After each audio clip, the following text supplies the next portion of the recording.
بسم اللہ الرحمن الرحیم۔ میرے قابل احترام اور پیارے پاکستانیوں، میں بطور ایک ذمہ دار پاکستانی شہری اور ترجمان پاکستان مسلم لیگ نون کی حیثیت سے اپنے پاکستانیوں کو ایک پیشگی اطلاع دینے آپ کے سامنے حاضر ہوئی ہوں۔ آج شام کو پاکستان کے وزیر اعظم پاکستان کے قومی نشریاتی رابطے پر سرکاری خرچے کے اوپر پاکستان کی عوام سے براہ راست جھوٹ بولیں گے اور ایک ایسا جھوٹ کا عالمی ریکارڈ قائم کریں گے جو پہلے کبھی قائم نہیں ہوا ہے۔ اور اس کے ساتھ ساتھ میں یہ بھی کہنا چاہتی ہوں کہ وزراء کے درمیان اس وقت جھوٹ بولنے کا سخت مقابلہ جاری ہے، کیونکہ آج شام کو جو وزیر سب سے زیادہ جھوٹ بولے گا اس کو وزیر اعظم کی طرف سے سب سے بڑا میڈل ملنے والا ہے۔ آپ نے دیکھا کہ ابھی سرکاری خرچے پہ آج سے ہی جھوٹوں کی تشہیر شروع ہو چکی ہے، اور جو اشتہار آج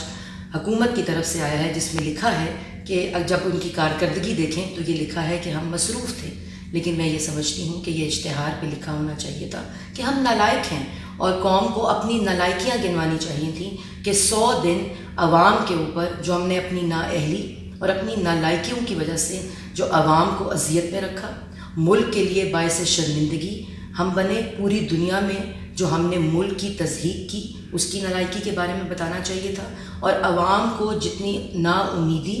اور جتنے زیادہ معاشی بحران میں، چاہے وہ گھر کے اندر معاشی بحران ہو، چاہے وہ ملکی معاشی بحران ہو، اس کی نالائکی گنوانی چاہیے تھی۔ لیکن یہ بھی میں آپ لوگوں کو بتانا چاہتی ہوں کہ جھوٹ بولنے کا سلسلہ شروع ہو چکا ہے جو اپنے اختتام پر پہنچے گا نہیں، کیونکہ موجودہ حکومت کو جھوٹ بولنے کی عادت ہے، اور وزیر اعظم پاکستان کو کنٹینر کی سیاست اور وزیر اعظم کی کرسی کے درمیان جو فاصلہ ہے وہ سمجھ نہیں آ رہا۔ وہ آج بھی کنٹینر کے اوپر کھڑے ہیں، اور آپ دیکھیں گے کہ آج شام جو تقریر ہوگی، چاہے وہ اشتہارات ہوں چاہے وہ تقاریر ہوں، صرف جھوٹ، یو ٹرنز اور اپنی نالائکی۔ اور یہ بھی ہدایت دے دی گئی ہے کہ جو صحافی وزیر اعظم کے جھوٹ کو سچ نہیں کہے گا وہ اپنی نوکری سے فارغ کر دیا جائے گا۔ اس لیے اس وقت جو معاملہ میں آپ کے سامنے لے کر آئی ہوں، جو جھوٹوں کا پلندہ، جو جھوٹوں کے کارنامے، جو یو ٹرنز کے کارنامے آپ کے سامنے رکھے جائیں گے، اور پاکستان مسلم لیگ نون